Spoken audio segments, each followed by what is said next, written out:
प्रचण्ड बसेर टोलमा दिनको 3 ताली पिच गर्छ यो देशमा। दुई पटक भइसक्यो होइन यो हाम्रो प्रचण्ड ज्यानमारा दलको अध्यक्ष। अनि फेरि उहाँ तेस्रो पटक हुनुभयो। अब के हुन्छ? सनातन पहिचान रहेन भने, संहिता खारेज भएन भने देश रहन्न भन्ने लाग्या हुनाले पुष्पकमल दाहालजी बौलाउनु बेकारको कुरा।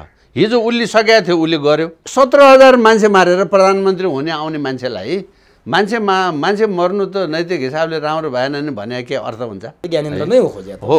अहिले राज संस्था आउँदाखेरि आउने ज्ञानेन्द्र नै हो। प्रधानमन्त्रीको किडनी फेर्न उहाँ गइदिएपछि त, सिङ्गापुर गइदिएपछि त नेपालीको किडनी कसरी फेर्ने त? राजा हटाउँदाखेरि कि भागेका छन्, कि मारिएका छन्, कि रक्तपात गरेका छन्, कि रक्तपात गरेका छन्। जसले हान्यो त्यसले जान्यो। वीर भोग्या वसुन्धरा। अहिले ओलीले जानेको छ, उसले हानिरहेछ। 104 वर्षको राणाले देशमा हिसाब नबुझाएर सुख पाएन। संसारमा यो ओली भन्ने एउटा यस्तो तत्त्व निक्लन भयो जो वर्षभरि अफिस नगएर पनि प्रधानमन्त्री भइरहनु पनि सक्ने। ओलीले ठाउँ ठाउँमा भाषण गर्दाखेरि 3टा घडी तस्बिरमा आएको छ, 3टा घडी फेसबुकमा हेर्नुहोस्, 3टा घडी तस्बिरमा आएको छ। घडीको मोल तोकेको छ, एउटा 18 लाख, एउटा 22 लाख, एउटा 24 लाख। बोकाले दाइँ हुँदैन, दाइँ गोरुले नै गर्नुपर्छ। विप्लवले हिसाब खोज्नुभयो, धन्यवाद छ। केशरबहादुरले पनि हिसाबै खोज्ने हो। मदन भण्डारीले भनेको थिएन चुनाव लड्ने हो भने सिरपेज फुकालेर लड्न आऊ राजा, होइन भनेदेखि राजाको भूमिका र राजाको कामलाई हामीलाई आपत्ति छैन भनेर मदन भण्डारीले भने होइन। वास्तवमा मलाई पनि थाहा थिएन। हेर्नुहोस्, म केटाकेटीमा 13 वर्ष पुगेर 14 वर्ष लागेको थिएँ। म अमेरिका जाने मौका भयो मलाई। नेपालको एउटा प्रतिस्पर्धा जितेर, म स्काउट थिएँ, बोय स्काउट। त्यो बोय स्काउटको एउटा प्रतिस्पर्धा जितेर मलाई अमेरिका जाने मौका भयो। 12औं विश्व बोय स्काउट ज्याम्बोरीमा भाग लिन जाने मौका भयो। त मैले धेरै प्रतिस्पर्धामा भाग लिएँ, प्रतिस्पर्धा जितेँ। अब भएको रहेछ के भन्नुहुन्छ भने 12,000 मा 16 जना मान्छे चाहिँ नि हाइएस्ट प्रतिस्पर्धा जित्ने छनौट भएर छ विश्वभरिका। त्यसमध्ये एउटा म नेपालको म पनि भएँ। हाम्रो देशको सेनापतिलाई यो त हामीले बनाए मान्छे भनेर अर्कोले भनेन। चुनावै नगरी भोटै नहाली उम्मेदवारै नभई अर्को एक टर्म हामी खाइदिउँ है भनेर खाइदिने। गणेशमानको शालिग त्यहीँ ल्याएर राख्नुपर्ने, अन्त राख्ने ठाउँ छैन। देशैलाई यस्तो थाङ्नु बौला पागल देश बनायो। खेलकुदको मैदानमा भएको दुर्घटना, त्यो पनि ढोका खोल्न नसकेर भएको दुर्घटनामा राजीनामा दिने मान्छे म। संविधानमा नभएको कुरा ओलीले भनेर चाहिँ हामीलाई खारेज गर्यो। भोलिदेखि चाहिँ दाल भात खारेज हुने भयो उसको। बेला बखतमा देशको प्रधानमन्त्रीले हाम्रो देशको साँचो त अन्तै रहेछ, यसलाई तपाईँले के भाषामा बुझ्ने? तल घुस खाने आँट गर्ने त त्यो तलले माथि बुझाउने बेला चाहिँ आफू खाने, अनि उसलाई मात्रै नखा भनेर त घुस रोकिँदैन नि। 83 जना सांसद, संविधान सभाका सांसद यी जितेर आएका हुन्। 17,000 मान्छे मारे बापत उसलाई बकस दिएको 83 जना सांसद हो। संविधानमै नभएको कुराको प्रयोग गरेर संसद खारेज गर्यो भने भाइ राजनीतिमा संविधानमा लेखेको कुरा मात्रै हुँदैन। कुनै पनि कुरा अहिले मैले चाहिँ हेपेर मिचेर मैले गरेपछि गरे हुन्छ नभन्ठान। घर बसेर काम लोग्ने सेनामा जाहेर खायो भन्दैमा घरको आइमाईले रित्ते दुःख पनि पाए। अब के मात्रै भएन। 4 पटक भइसक्नुभयो प्रधानमन्त्री शेरबहादुर देउवाजी हो। अब 5 पटक भएपछि के हुन्छ? आकाश तारा आकाशबाट खस्छ। यसमा बस कि फ्रेस म्यान्डेटमा जाऊ, फरक पर्दैन। यो संविधान फेर्नुपर्छ भन्ने चाहिँ म भएँ। अर्को नेमाविको मास्टर छ, देशको प्रधानमन्त्री भइसक्यो। अर्को के छ उता भइसक्यो। यो एमाले भनेको नेमावी स्तरका शिक्षक हुन्। सबभन्दा गरिब, सबभन्दा भ्रष्टाचारी देशको प्रधानमन्त्रीले संसारलाई चकित पार्ने काम गरिरहन्छ। यो अभियान सञ्चालन गरेकै यो संविधान मास्नलाई। यो संविधान ठिक छैन है, यो संविधान फेर्नुपर्छ भन्नलाई। यो गलत भयो। यो नेपालले नेपालीको लागि बनाएको संविधान भएन। हुँदै नभएको चिज, सबै चिज हार होमा लुटलाटमै ठगठाकमै ठोकठाकमै हुने चिज भएको हुनाले के हुन्छ? म कुन बेला चुनिया थिएँ नि, दुईपल्ट जित्या मान्छे म जिन्दगीभर मान्ने किन नभएको? देशको प्रधानमन्त्री, बालवाला प्रधानमन्त्रीले अर्को आन्दोलनकारीलाई मेरो पुलिसलाई मारिदेऊ, मेरो सेनालाई मारिदेऊ, यहाँ हमला गरिदेऊ, त्यहाँ हमला गरिदेऊ भन्ने भनेको हो। बाफरे, पहिलोपटक संविधान सभाको चुनाव भएपछि तोकिएको अवधि सकिसकेपछि त्यस पछाडिको संविधानको सभाकै मान्छेले चुने हो। 8-8 महिना भइसक्यो अफिसको ढोकै छिर्न सकेका छैन प्रधानमन्त्रीजी। यो ओलीजीलाई अलिकति पिर पर्नु पर्दैन भनेर मैले त्यस्तो भाषामा भने। आज त 1 वर्ष भन्दैछु म। हिजो राजा बिरेम हुँदा वीर अस्पतालमा गएर बस्न जान्थे, त्यसकारण वीर अस्पताल सफा हुन्थ्यो। अहिले टिचिङ हस्पिटल जानुहोस् त, त्यहाँ Manmohan centre, BP centre, Ganeshman centre, Krishnaprasad centre, यो देशमा जति प्रधानमन्त्री भए नि सबैको एउटा एउटा नामको कोठा, एउटा एउटा नामको उहाल। जुन देशको प्रतिवेदनले स्वयं 18% भन्दा बढ्ता भएको बजेट खर्च गर्न सक्दैन, त्यसले विकासका ठुल्ठुला कुरा गर्ने। गिरिजाप्रसाद कोइरालालाई सबभन्दा पहिले उहाँको प्रधानमन्त्रीत्वमा सबैभन्दा पहिले उद्घाटन गरेको त्यो कर्णालीको चिसापानीको पुल। यो न्यायाधीशले गर्ने काम हो। संविधानको व्याख्याकार भने यस्तो हो, सबै मसँग छ भन्छ एउटाले, सबै मसँग छ भन्छ अर्कोले। त्यो सबै कतातिर छ भन्ने कुरा प्रमाणित गर्ने आधार त हुनु पर्यो नि केही।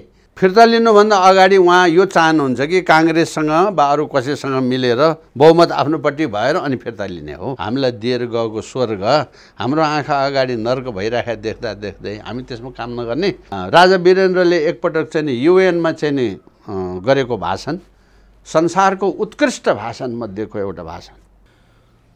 पछिल्लो नेपाली राजनीतिक घटनाक्रममा अनेक किसिमका शङ्का आशंकाहरू उब्जिरहेका छन्। प्रधानमन्त्री केपी शर्मा ओलीले प्रधानमन्त्री भएदेखि तत्कालीन नेकपा माओवादी केन्द्र र तत्कालीन नेकपा एमाले मिलेर बनेको सरकारको नेतृत्व गरिसकेपछि निरन्तर रूपमा अझ भनौँ 33 महिना करिब नेकपाको झगडामै ओली सरकार बित्यो। झगडाकै बीच केपी शर्मा ओलीले गएको पुस 5 गते संसद विघटन गरे। संसद विघटन अदालतले बदर गरिदियो र संसद पुनर्स्थापना भयो। तर आजका मितिसम्म पुनर्स्थापित संसदले कुनै बिजनेसै दिन सकेको छैन। प्रधानमन्त्री केपी शर्मा ओली र सभामुख अग्नि सापकोटा स्वयं झगडिया छन्। अदालतमा सर्वोच्चमा मुद्दा छ। देशको राजनीतिमा कुन बेला के हुन्छ, कति बेला कस्तो किसिमको राजनीतिक तरङ्ग उत्पन्न हुने हो कसैले आकलन गर्ने सक्ने अवस्था छैन। एकातिर यो व्यवस्था र संविधानमाथि नै प्रश्न उठिरहेको छ। प्रधानमन्त्री ओलीका गतिविधिले स्वयं परिवर्तनका उनका सहकर्मीहरू प्रधानमन्त्रीले व्यवस्था खान लागे, संविधान खान लागे, व्यवस्था नै खारेज गर्न थाले भनेर प्रधानमन्त्रीमाथि आरोप लगाइरहेका छन्। यही बेला अर्को एउटा शक्ति छ जो राजाको पुनर्स्थापनाका लागि निरन्तर सडकमा आन्दोलित छ र ऊ राजा पुनर्स्थापनाका लागि हर तहबाट सडकमा आन्दोलन गरिरहेको छ, देशव्यापी सङ्गठन गरिरहेको छ र त्यो शक्तिको एकातिर आन्दोलन छ, अर्कोतिर परिवर्तनकामी भनिएका जो संविधान र व्यवस्था निर्माण गर्न लागि खटिएका शक्तिहरूको बीचको द्वन्द्व चरमचुलीमा छ। त्यति मात्रै होइन, अदालतले नेकपा एमाले र नेकपा माओवादी केन्द्र बिउताएपछि नेकपा एमाले भित्रको घर झगडाले यति बेला डडेलोको रूप लिएको छ। यो कहाँ गएर टुङ्गिने हो? नेकपा एमाले फुट्ला जुट्ला, यो व्यवस्था रहला, संविधान रहला नरहला, अबको राजनीतिक परिदृश्य के होला? यही विषयमा केन्द्रित भएर आज हामी वरिष्ठ राजनीतिज्ञ, पूर्व मन्त्री एवं राष्ट्रिय शक्ति नेपालका संयोजक अध्यक्ष केशरबहादुर विष्टसँग कुराकानी गर्दैछौँ। सबभन्दा पहिले एभरेस्ट नेपालमा म राष्ट्रिय शक्ति नेपालका अध्यक्ष एवं संयोजक केशरबहादुर विष्टलाई स्वागत गर्छु। विष्टजी, तपाईँलाई एभरेस्ट नेपालमा हार्दिक स्वागत छ। धन्यवाद। तपाईँको लोकप्रिय सञ्चार माध्यममा फेरि आफ्नो मनका कुरा, आफूलाई लागेका कुरा नेपाली जनताको सामु पुर्याउने मौका दिनुभयो, म त्यसको लागि आभारी छु। निकै लामो समय भयो तपाईँसँग अन्तरङ्ग कुराकानी नगरेको। आम दर्शकले तपाईँसँगको अन्तरङ्ग कुराकानी निकै चाखपूर्वक पनि हेर्नुहुन्छ, मन पनि पराउनुहुन्छ। तपाईँको घरमा जति बेला आइन्छ त्यति बेला नै भिडभाड अलि बढी देखिन्छ। टेलिफोनमा पनि तपाईँको व्यस्तता त्यस्तै हुन्छ। 77 जिल्लाबाट तपाईँसँग सम्पर्कमा मान्छेहरू आइराखेका हुन्छन्। तपाईँले एउटा अभियानै चाल्नु भएको छ हिन्दू राष्ट्र र राष्ट्र संस्थाको पुनर्स्थापनाको। एकातिर मैले अघि भनिहालेँ, परिवर्तनकामी भनिएका शक्तिहरू जो 12 बुँदे सम्झौतापछि यो परिवर्तनसम्म आए, ती शक्तिहरू आन्तरिक खिचलोमा लडाइँमा व्यस्त छन्। तपाईँहरू चाहिँ आफ्नै काममा व्यस्त हुनुहुन्छ।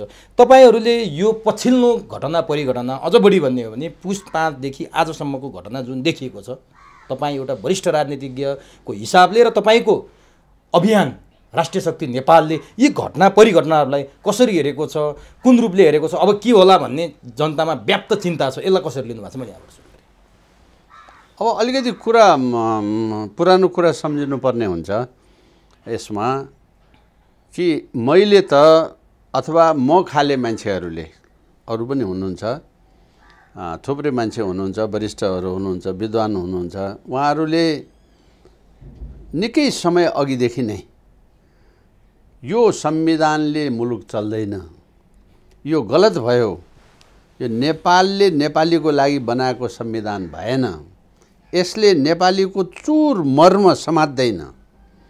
त्यसो भएर त आज देशका सम्पूर्ण मान्छेले यसबाट पन्छिने, डिट्याच हुने, यो बनाउने बेलादेखि नै यसको चाहिँ नि यो संविधान हाम्रो होइन, यसलाई हामी मान्दैनौँ भनेर मधेसवादीहरू अलग हुने, जनजातिहरू अलग हुने। आजसम्म जनजातिहरू साराले चाहिँ नि यो देश भने के हो? देश भने मधेस हो, हिमाल हो, पहाड हो। मधेसको मान्छे र जनप्रतिनिधि जति सबै यो संविधान ठिक छैन भनिरहेछ। पहाडको चाहिँ नि जनजाति जति सबै तामाङ, गुरुङ, राई, मगर, लिम्बू, थारू संसार चाहिँ नि यो संविधान ठिक छैन भनिरहेको छ। हिमालले यो संविधानलाई आफूलाई ओन गरेकै छैन भने यो कसको संविधान हो, कस्तो संविधान हो भनेर हामी अहिले होइन 10औं वर्षदेखि, जुन बेलादेखि यो बन्ने प्रक्रिया सुरु भयो त्यो बेलादेखि भन्दै बोल्दै आएका मान्छे हौँ। अहिले हामीलाई साँच्चै भन्नुहुन्छ भने हाम्रो कुरा साबित भएको र सनातनी हिसाबले भन्ने हो भने हामीलाई भगवानले आशीर्वाद दिएको यो जुन बवाल अहिले जो भइराखेको छ, उनीहरूको पार्टीको बिचको चाहिँ नि मनपरी जो भइराखेको छ, संविधान फेल हुने र बिग्रिने र पुनर्स्थापना हुने र मासिने र संसद चाहिँ नि पुनर्स्थापना हुने र मासिने र यो अनेक जो भइराखेको छ, यो सबै त हाम्रो लागि हामीले भनेकै कुरा हो। यो यसलाई यसो भन्न मिल्छ जस्तो बढार्नु पर्ने कसिङ्गर हावाले उडाइदियो, जो तपाईँहरू चाहिरहनु भएको थियो नि। मिल्छ। हावाले बढार्नु पर्ने कसिङ्गर स्वतः हावाले उडाइदियो नै। अब त्यो कुरा यो हुन्छ भन्ने थाहा पाएको भए त साँच्चै भन्नुहुन्छ भने म त मेरो यो अभियानै सञ्चालन गर्दैन थिएँ। यो अभियान सञ्चालन गरेकै यो संविधान मास्नलाई, यो संविधान ठिक छैन है, यो संविधान फेर्नुपर्छ भन्नलाई। नत्र देश नरहने भयो, राज्य नरहने भयो, हाम्रा पहिचान नरहने भयो र मुलुक रक्तपातपूर्ण हुने भयो। विकासको कुरा त छोडिदिनुहोस्, विकासको कुरामा त यो सरकार र यो संविधानले बनेको सरकार अगाडि हिँड्नै सक्दैन। त्यसको ज्वलन्त उदाहरण देख्नु भएन? प्रधानमन्त्री बिरामी हुनुभयो, 1 वर्षसम्म जुन देशको प्रधानमन्त्री आफ्नो अफिसको ढोकाबाट छिरेको छैन, त्यो देशमा तपाईँ विकासको कल्पना गर्नुहुन्छ? तर प्रधानमन्त्री भन्नुहुन्छ मैले गरेको विकासबाट विश्व चकित भएको छ। यो प्रधानमन्त्री भन्दा अघिल्लो प्रधानमन्त्रीले भन्ने गर्नुभएको थियो, हामी विश्वलाई नै चकित पार्ने काम गरिदिन्छौँ। यसभन्दा अगाडिको भनेपछि मैले नाम लिइरहनु परेन, प्रचण्डलाई भन्नुभयो। विश्व चकित पार्ने काम, संसारको सबैभन्दा पाङ्दुरे पाखण्ड, सबभन्दा गरिब, सबभन्दा भ्रष्टाचारी देशको प्रधानमन्त्रीले संसारलाई चकित पार्ने काम गरिरहन्छ। उसैको सरकारले नतिजा के दिन्छ भने यसपालि छुट्याएको बजेटमा 8% मात्रै काम भयो भन्छ, 18% मात्रै काम भयो भन्छ, 20% को भन्दा बढी नागेको त कामै छैन। जुन देशको डाटाले त्यो देशको बजेट, कर्णालीको क्षेत्रीय बजेट त 2% मात्रै भएको, त्यहाँ विकासै विकास भयो। यो कस्तो विकास भयो? आकाशमा कुखुराले फुल पार्यो, उनीहरूको विकास यस्तै भयो। यो जुन विकास तपाईँ पुरो मध्य पहाडी राजमार्गका गफ गर्नेहरू छन्, त्यो मेरो विचारमा धेरैको आत्मा रोइराख्या होला। यसको चाहिँ नि कल्पना, यसको चाहिँ नि जन्म, फलानुको नाममा बाटोको नाम राख्न उहाँहरूलाई हतार भयो, तर यो बनाउने काम त राजा वीरेन्द्रले गरे हो नि। मध्य पहाडी राजमार्ग भने के हो? पूर्व पश्चिम राजमार्ग भने के हो? राजा महेन्द्रले गरे हो नि। अब त्यो पूर्व पश्चिम राजमार्गमा त्यो खुइलेको पिच तपाईँले दोहोऱ्याउनु भयो, बाब्बा क्या विकास गर्ने, यस्तो गफ गर्ने हो? तर मध्य पहाडी लोकमार्ग जुन मदन भण्डारी लोकमार्गको नाम राख्नुभयो। यो त बेइज्जती त कस्तो भन्नुहुन्छ भने, म तपाईँलाई एउटा कुरा भनौँ, म शिक्षा मन्त्री, राजा वीरेन्द्रको पालामा जापानी सरकारले टिचिङ हस्पिटल बनाइदिया हो। हाम्रो टिचिङ हस्पिटल जापानीले बनाइदिएको। त्यो बनाइदिया पनि कस्तो भने बीओटी सिस्टमले बनाएको, built operate and transfer. Nepali ठेकेदारले बनाएको होइन। यहाँ त बल्लमा 6 भाग मिसाउँछ कि 8 भाग मिसाउँछ, डन्डी मोटो हाल्छ कि मसिनो हाल्छ, यस्तो झेल हुने, ठेकेदारीमा लुट हुने।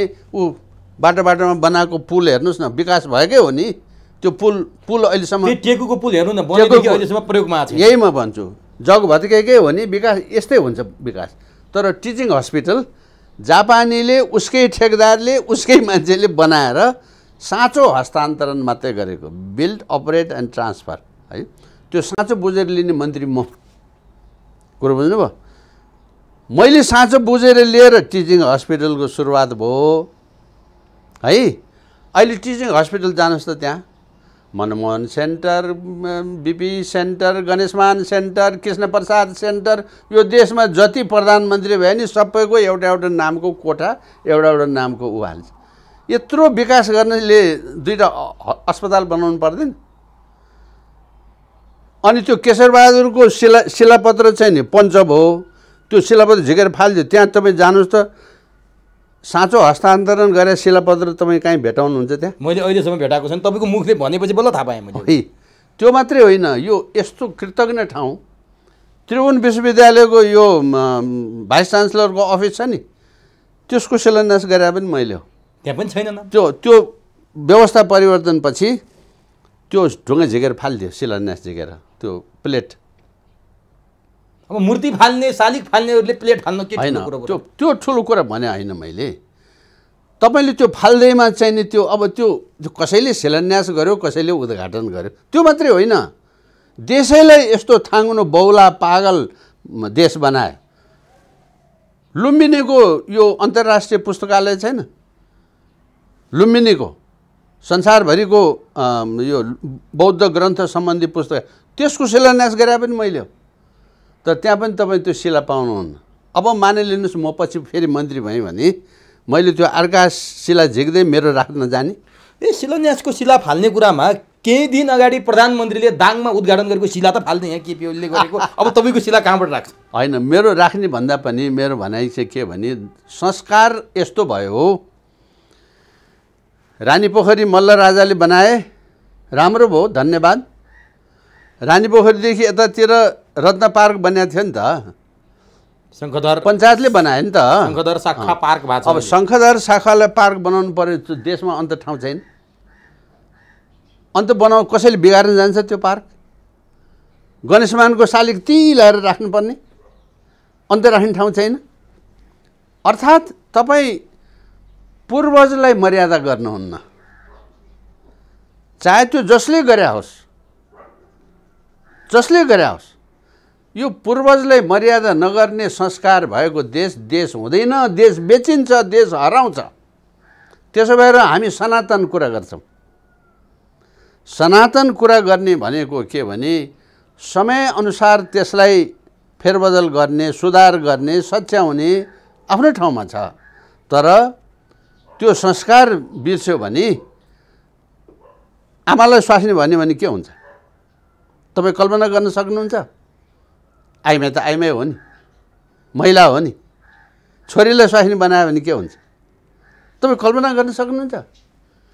तर यिनीहरूको स्वभाव र चरित्र चाहिँ यस्तो भयो, जुन स्वभाव र चरित्रले राम्रो नराम्रो, ठिक बेठिक, खालि भत्काउने, बिगार्ने, नाच्ने, पड्काउने, सिद्धाउने मात्र जानेको, बनाउन नजानेको। तपाईँले विकासको कुरा मैले भने, जुन देशको प्रतिवेदनले स्वयं 18% भन्दा बढ्ता भएको बजेट खर्च गर्न सक्दैन, त्यसले विकासका ठुल्ठुला कुरा गर्ने चरित्र र स्वभाव चाहिँ कस्तो भने, मैले हिजो अस्ति मात्रै पनि भने, म फेरि दोहोऱ्याउँछु।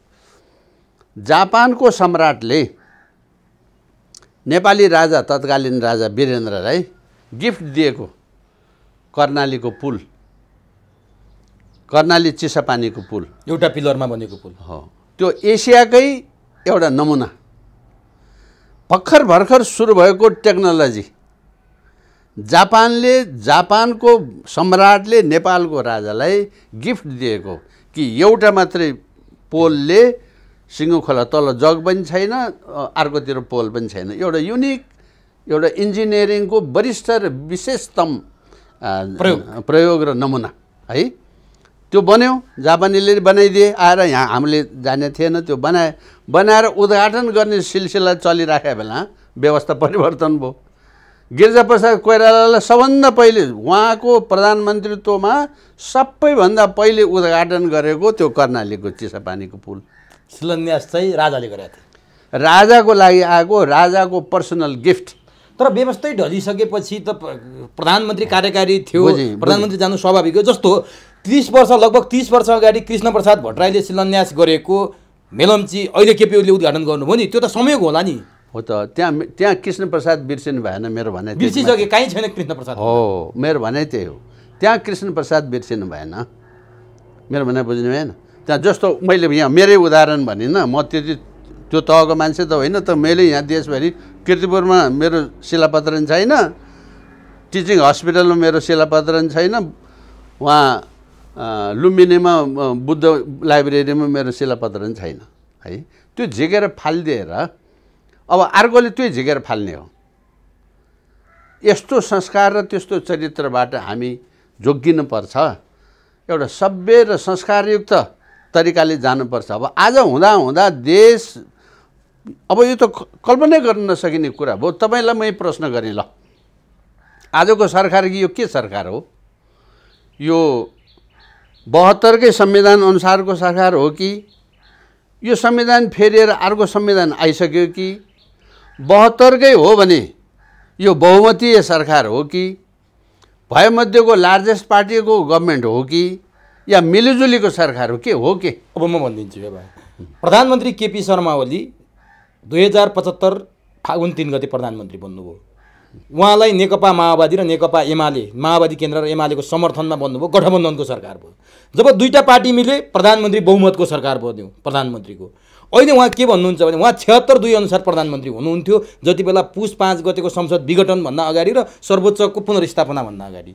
तर अहिले उहाँले भन्नुभएको छ अथवा व्याख्या गर्नुभएको छ, म 76-2 अनुसारको प्रधानमन्त्री हुँ, 76-3 अनुसारको गठबन्धनको प्रधानमन्त्री। माओवादी केन्द्रको समर्थन छ, सबैभन्दा ठुलो दल नेकपा एमाले 120 सिटको छ, हामी गठबन्धनको। जुन दिन माओवादी केन्द्रको फिर्ता लिला म त्यति बेला अल्पमतको सरकार सबैभन्दा ठुलो पार्टीको बन्छु भन्नुभएको छ। स्वाभाविकै छ त। हो त, त्यो त्यसको विधि पुर्याउनु पर्यो नि त। के गर्नु पर्यो? मैले त्यही भने त्यसको विधि पुर्याउनलाई चाहिँ नि जुन बेला अदालतले गर्न नहुने काम गर्यो भन्छु म। तपाईँलाई जस्तो पुनर्स्थापनाको कुरा गरे होइन, यो पार्टी फुटाउने र जुटाउने कुरा। पार्टी फुट्यो, तपाईँ चाहिँ नि पुरानो पार्टीमा फर्किनुहोस्, रामबहादुर कहाँ जानुहोस्, श्यामबहादुर कहाँ जानुहोस्, हरिबहादुर कहाँ जानुहोस्, यो तपाईँलाई के मतलब कुरा? यो न्यायाधीशले गर्ने काम हो। संविधानको व्याख्याकार भने यस्तो हो, तपाईँले जबरजस्ती तपाईँले यो त पार्टीको सरकार र पार्टीको न्यायाधीश पो भयो त, मेरो पालना यसो गरिदिउँ, उसको पालना यसो गरिदिउँ भनेर। जब त्यसो गरिदिएपछि त्यसको गरेको विधि पनि पुग्नु पर्यो। एमाले भयो, माओवादी भयो, हल्लाले हुन्छ थोरै, फैसला भयो, कानुनले हुनु पर्यो नि। कानुनले हुनलाई त अब बहुमतको सरकारको हो भने, लार्जेस्ट पार्टीको सरकार हो भने उहाँले विश्वासको मत लिनु पर्यो। म यो त विश्वासको मत लिइसकेको छु, अविश्वासको प्रस्ताव राख्नु पर्यो नि, मलाई भन्नुहुन्छ उहाँ। अविश्वासको प्रस्ताव र विश्वासको मत दुईटा फरक चिज हो है। होइन, एउटा है, प्रधानमन्त्री ओलीले के भन्नुभएको छ भने म 120 सहित सबैभन्दा ठुलो पार्टीको प्रधानमन्त्री। नेकपा माओवादी केन्द्रसँग 53 सिट थियो, खैर 1-2 जना सांसदको कारबाही परे, कोहीको खारेज भयो होला। 120 र 53 म गठबन्धन सरकारको माओवादी केन्द्रले फिर्ता लिदिनु पर्यो नि, अनि म पो लिन्छु त विश्वासको मत भन्नुहुन्छ। त्यो बुझी, त्यो साबित गर्नु पर्यो नि। तपाईँले भनेर हुन्छ जस्तो अहिले उहाँहरू एकले अर्कोलाई दाबी गरिरहनु भएको छ नि, म बहुमत कि तपाईँ बहुमत भनेर। सबै मसँग छ भन्छ एउटाले, सबै मसँग छ भन्छ अर्कोले। त्यो सबै कतातिर छ भन्ने कुरा प्रमाणित गर्ने आधार त हुनु पर्यो नि केही।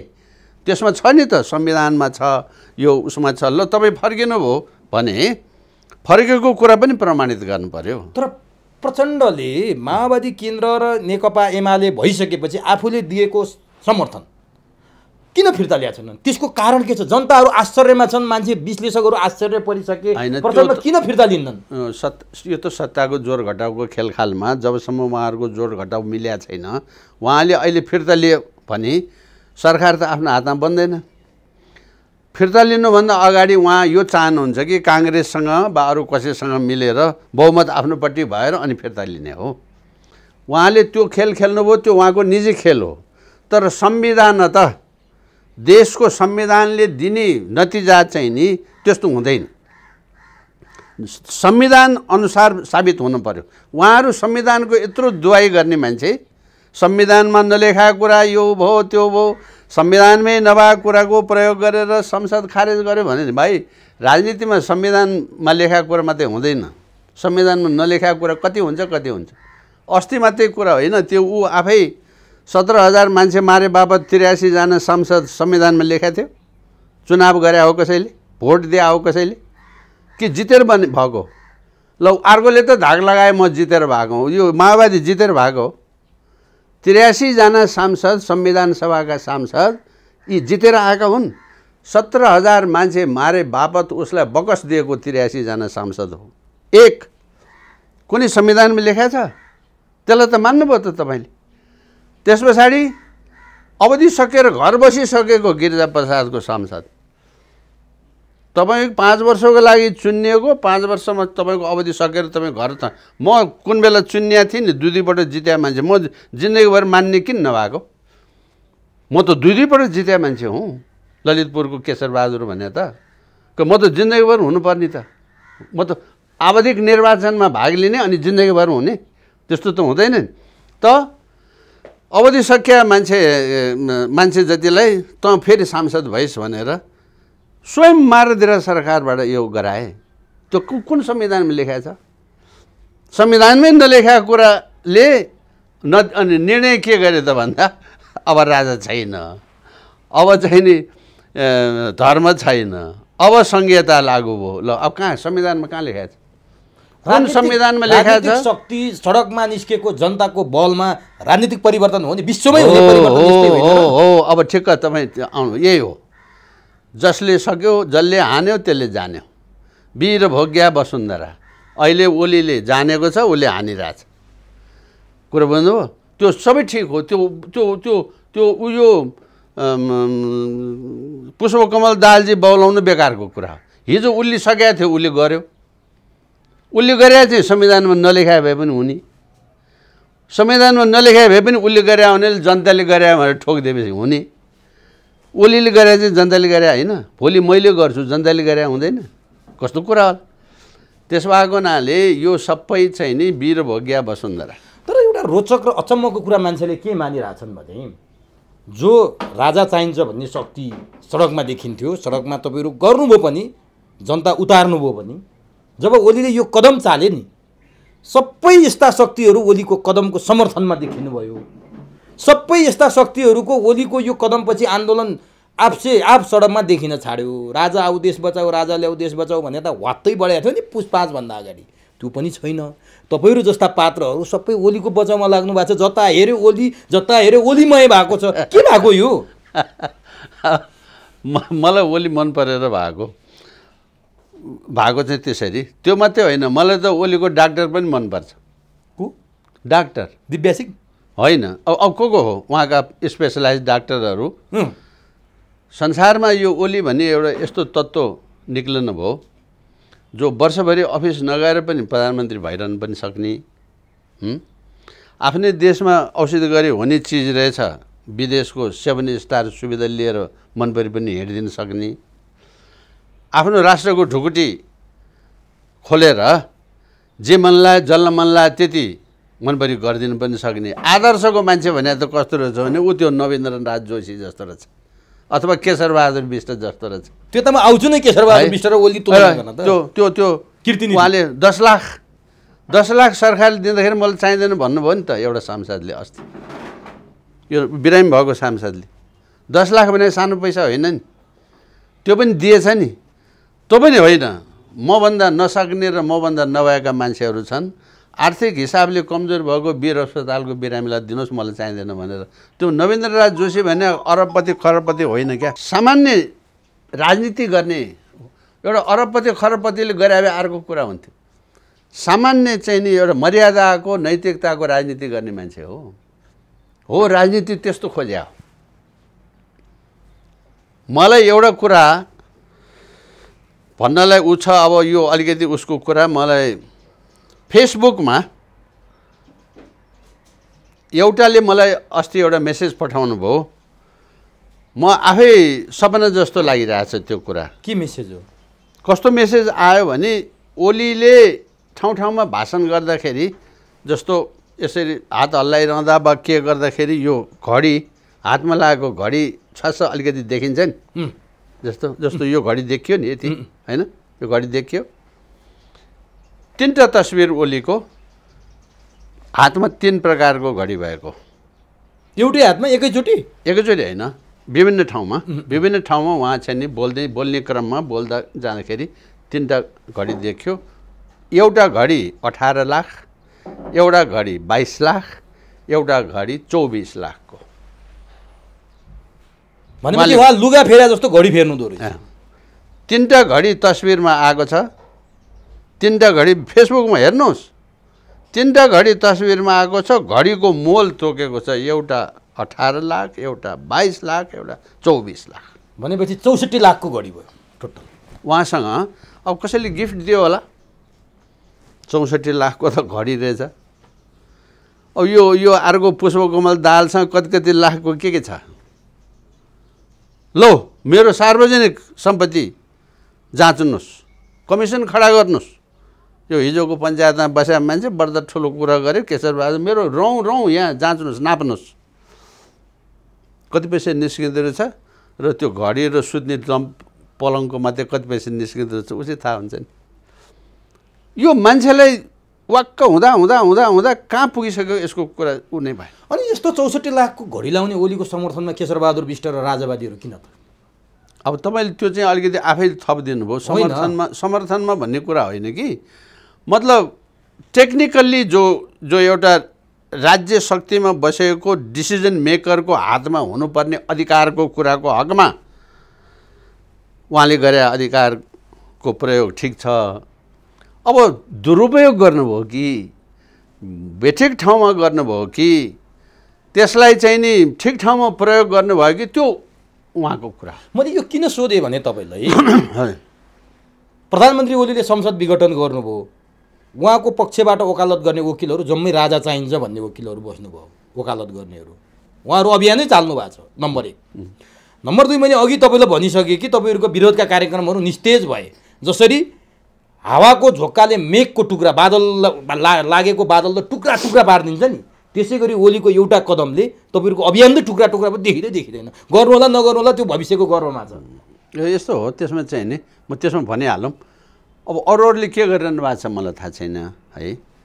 हामी राष्ट्रिय शक्ति नेपालले चाहिँ के गरिरहेका छौँ भने हामी अहिले सङ्गठन विस्तारको काममा छौँ। यो गएको लामो यात्रा हो। यो अहिले यो बिचमा त्यस्तो पर्न आयो, तपाईँलाई त्यस्तो लाग्यो, संयोग पनि होला, त्यस्तो मात्र होइन। हामी दैनिकै काम गरिरहेका छौँ।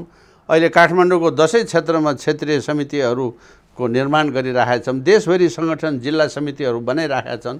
65वटा जिल्लामा हामी पुगिसक्यौँ। हामी सङ्गठन विस्तारकै काम गरिरहेका छौँ।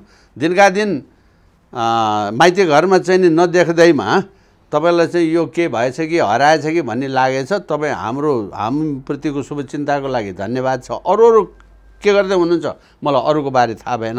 हामी चाहिँ काम गरिरहेका छौँ, उत्तिकै एक्टिभ छौँ। अझ साँच्चै भन्नुहुन्छ भने हिजोभन्दा अझ बढी क्रियाशील र सक्रिय छौँ।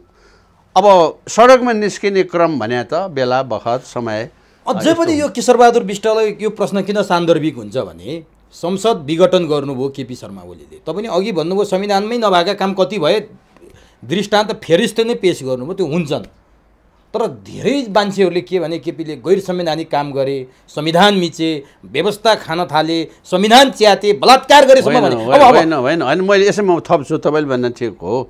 संविधानलाई बलात्कार गर्ने, संविधानमा नभएको काम त उनको जन्मदेखि गरिआएको कुरा भने यो उहाँहरूले गरेको कुनै आश्चर्य यसैमा हाम्रो कम्प्लेन हो। तपाईँ प्रजातन्त्रको दुहाई दिने, ल मैले अघि भने त्यो आन्दोलनको बेलाको कुरा भयो, ल तपाईँले आन्दोलनको बेला जे पनि भयो भइहाल्यो नि, त्यो कुरा नगरौँ भने ल मैले त्यो कुरा बिर्सेँ। म तपाईँलाई अर्को कुरा भन्छु, पहिलोपटक संविधान सभाको चुनाव भएपछि तोकिएको अवधि सकिसकेपछि त्यस पछाडिको संविधानको सभाकै मान्छेले चुन्या हो कि त्यहाँ आन्दोलन थियो, त्यहाँ रक्तपात थियो? कसरी? आफैलाई घोषणा गरेर खानुभयो खानु भएन? राजनीतिक निर्णय भन्यो खायो। संविधान मिच्नेको पराकाष्ठा भने यस्तो, त्यो संविधान मिच्या हो कि होइन? संविधानले निर्वाचन गर्नुपर्छ। तपाईँ चुनावै नगरी भोटै नहाली उम्मेदवारै नभई अर्को एक टर्म हामी खाइदिउँ है भनेर खाइदिने। अब यहाँभन्दा गैर जिम्मेवार, यहाँभन्दा गैर संवैधानिक कहीँ पराकाष्ठा खोजेर पाइन्छ? त्यो भने त तपाईँले साबित गर्नुभयो, हो मान्नुभयो। तपाईँलाई चित्त बुझ्यो भने, तपाईँको दैनिकी खान पाउनुभयो भने, अहिले यो मान्नेहरू ट्याउँ ट्याउँ कराइरहेको छैन? संविधानमा नभएको कुरा ओलीले भनेर चाहिँ नि हामीलाई खारेज गर्यो। भोलिदेखि चाहिँ दाल भात खारेज हुने भयो उसको। त्यो दाल भात खान गएको काम गर्न गएको होइन। 5देखि फागुन 11सम्मको तलब पनि खाए, त्यो जुन बेला विघटन भएको थियो नि, कामै नगरी पनि खाए। लाज शरम घिन र एउटा एकातिर यस्तो मान्ने पनि छ, त्यो औषध खर्च पनि मैले चाहिन्न भन्ने पनि छ। त्यसो त सबैलाई छुवाफा एउटै हाँडीमा राख्नु हुँदैन, तर अधिकांशको नेचर हेर्नुहोस् त। तर एकातिर त्यसो भएको हुनाले यो संविधानको खिलाफ गर्ने भन्ने कुरा चाहिँ एउटा त यो माटोको चिजै होइन, त्यसकारण यो माटोमा फल्दै फल्दैन।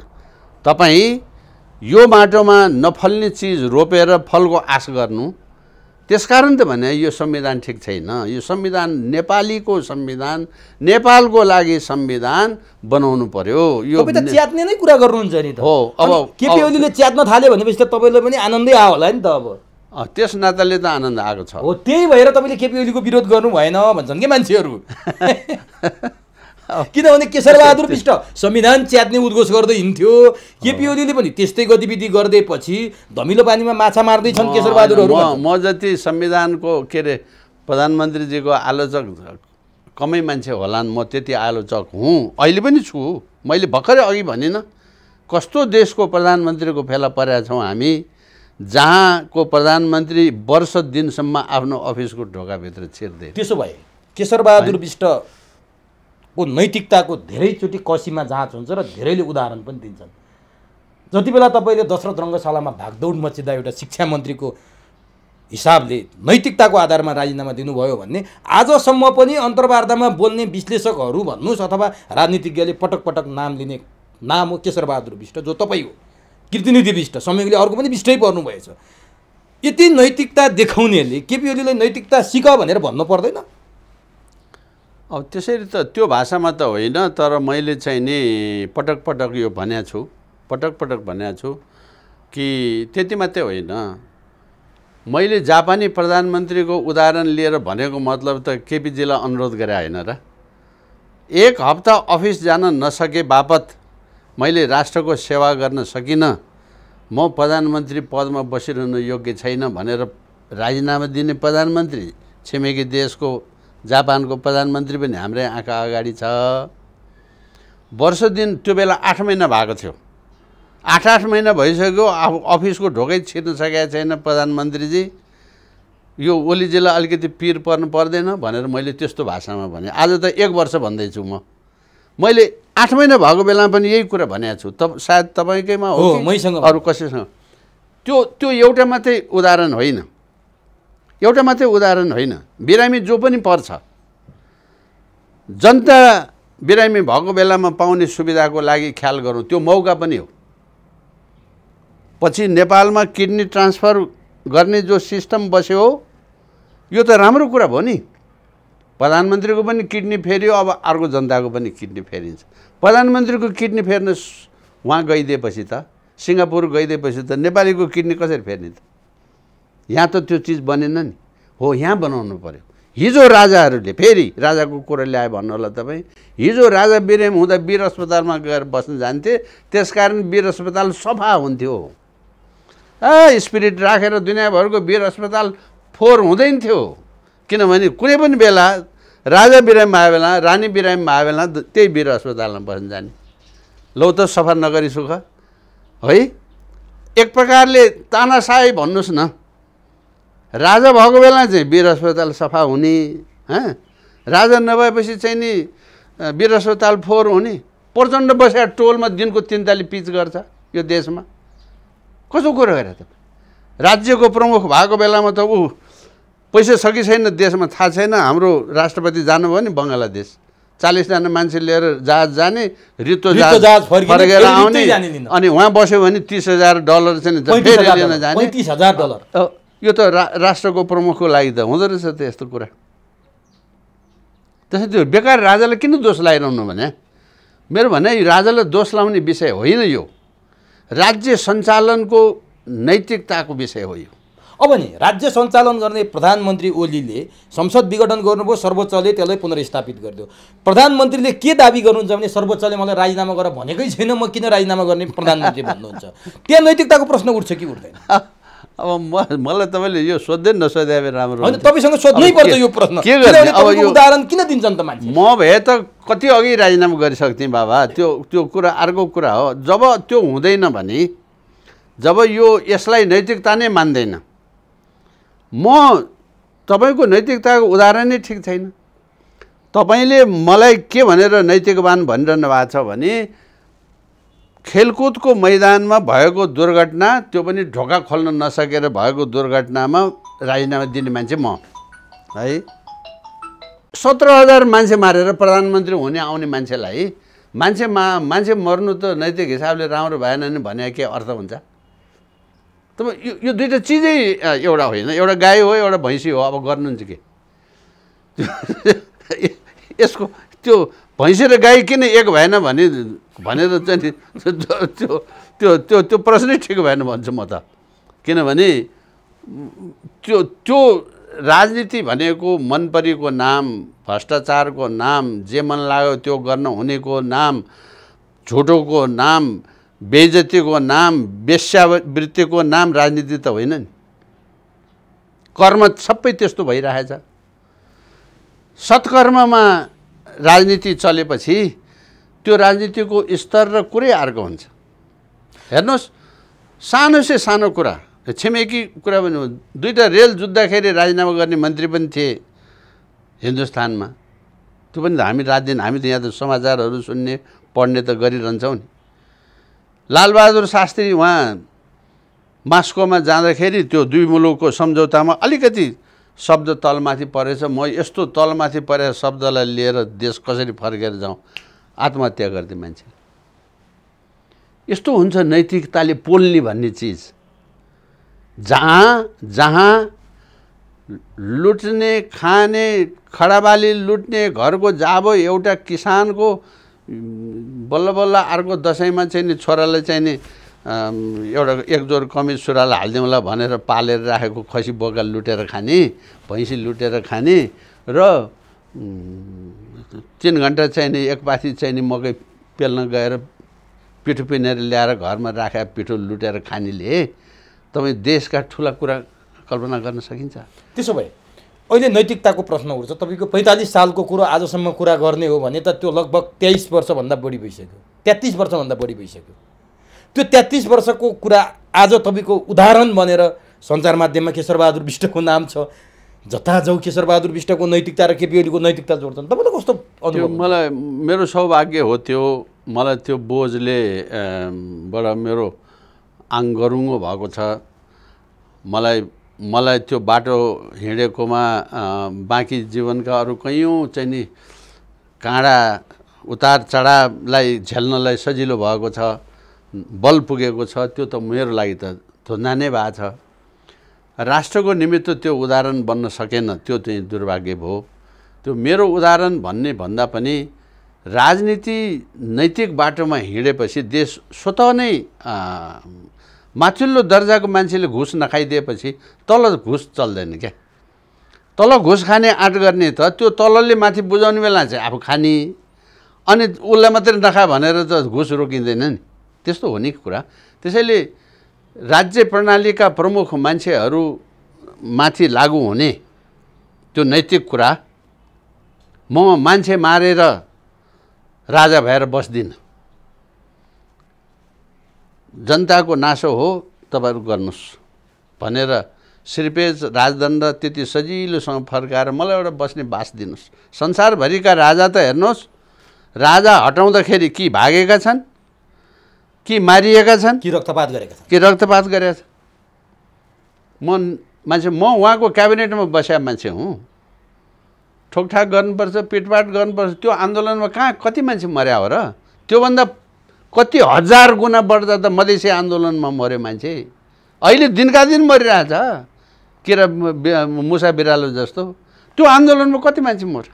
19 जना मऱ्यो। 19 जना मरेकोमा पनि पुलिसकै गोली लागेर मरेको जम्मा 4 जना हो। अरू त पर्खाल हाम फाल्दाखेरि खुट्टा भाँचिएर मरे, टाउको ठोकेर मरे, के मरे, त्यो अर्को कुरा हो, भागदौडमा मरेको। ठाडो पुलिसको गोलीले मरेको जम्मा 4 जना मान्छे हो।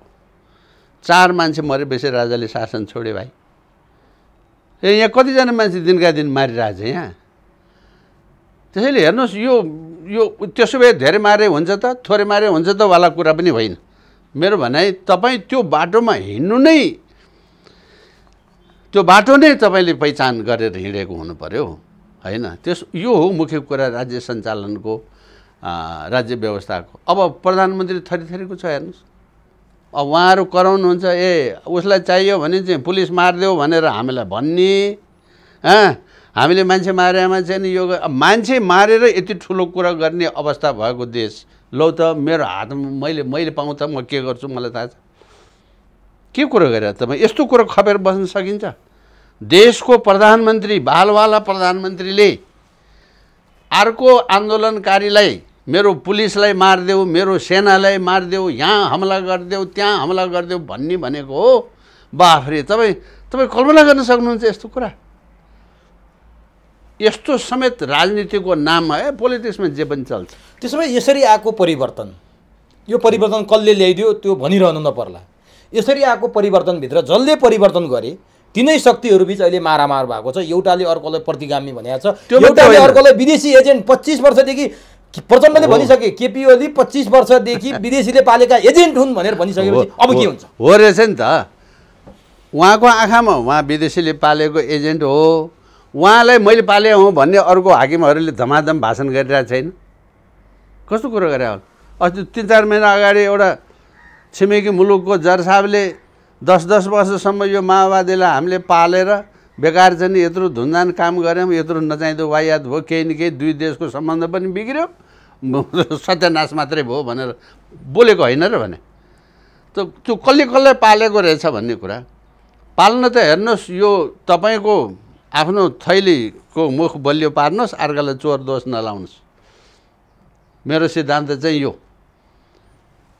हिन्दुस्तानको देहरादुन, आजको हिन्दुस्तानको देहरादुन हिजो सुगौली सन्धिभन्दा अघि नेपालको देहरादुन, ल त्यसरी भन्नुहुन्छ भने त्यो देहरादुनमा हिन्दुस्तानको सैनिक तालिम केन्द्र छ। चक्राता त्यो सैनिक तालिम केन्द्र, माओवादी तालिम हुने पनि त्यहीँ, नेपाली सेना तालिम हुने पनि त्यहीँ। यस्तो पनि भयो नि। त्यो त्यति बोल्ने भन्ने ताकत छैन तपाईँको राष्ट्रको प्रमुख मान्छेको? यो के गरे भन्न सक्नुहुन्न? यी मान्छे जो शासनमा छन् वा आउन चाहेका छन् वा आएका छन्, बसेका छन्, तिनले देखाएको उदाहरण यही हो। आज यत्रो विधि वर्ष भयो, 100 समस्याको समाधान कसै एउटाले गरेर गरिने कुराहरू होइन। मैले सके यति गरेँ, अब म यति गर्छु भन्ने पनि त एउटा हुनु पर्यो नि। समस्या नभएको समस्या उल्टो सिर्जना गरेर देश बर्बाद पार्ने मान्छेहरूको फेला परियो के? भनेपछि सर्पले सर्पको खुट्टा देख्छ भने जस्तो एकले अर्काको खुट्टा देखे हुन्, हो खुट्टी नै देखेर कुरा गरे हुन्। हो सबै विदेशीबाट पालित पोषित हुन्। तपाईँहरू त सजिलो भयो भन्दै आउनु भएको थियो, आज आफै पोल खोलाखोल गर्न थाले। के भन्नु? उहाँहरूले पोल खोलाखोल गर्यो अनि अर्कोले हो भन्दै साबित गर्दै गर्यो। हाम्रो देशको सेनापतिलाई यो त हामीले बनाए मान्छे भनेर अर्कोले भनेन। देशको सेनापतिले त्यस्तो भन्छ भाइ, तैँले बनाएको हो भन्ने ताकतको सेनापति चाहियो क्या देशलाई। तपाईँसँग झगडा गर्नलाई होइन, ए भाइ मलाई यस्तो नचाहिँदो कुरामा नहाल्नुहोस् भन्ने ताकत भएको मान्छे त चाहियो नि। कसरी देश कसरी राख्नुहुन्छ तपाईँ? अहिले प्रचण्डले केपी ओलीलाई विदेशबाट पालित पोषित 25 वर्षदेखि पालित पोषित एजेन्ट नै भने। केही समय अगाडि, केही दिन अगाडि प्रचण्डले नेपालमा कम्फर्टेबल सरकार बनाउनुपर्छ, कम्फर्टेबल सरकारको लागि माओवादी केन्द्र हामी अथवा प्रचण्ड माधव समूह त्यति बेलाको काङ्ग्रेस जसपा भारतको लागि कम्फर्टेबल भन्ने के भने हुन्थ्यो? उनले उता त्यसो भन्ने, यता केपी ल एजेन्ट भन्ने, खास के भइरहेछ नेपालमा? अब हेर्नुहोस्, मलाई कहिलेकाहीँ असल इन्टेन्सनलाई खराब अर्थ लाउने पनि हुन्छ। हेर्नुहोस् है, जहाँसम्म यो प्रचण्डको यो चाहिँ बोलीको विषय छ नि, त्यति दोष लाग्नुपर्ने विषय होइन। किन धेरैले दोष लाए? अब तपाईँ थपेर थपी बनाइ हाल्नुहुन्छ भने त यसको केही औषधि भएन है। बेला बखतमा नेपालमा बन्ने सरकारहरू छिमेकीलाई कम्फर्टेबल हुने गरेका छैन। यसलाई तपाईँले कुन भाषामा बुझ्ने? छिमेकीको बेला बखतमा देशको प्रधानमन्त्रीले हाम्रो देशको साँचो त अन्तै रहेछ, यसलाई तपाईँले के भाषामा बुझ्ने? बेला बखतमा आफ्नो थैलीको मुख राम्रोसँग बन्द गर्नुहोस्, अर्कालाई चोर दोष नलाउनुहोस्। म चाहिँ त्यसो भनिरहेको छु।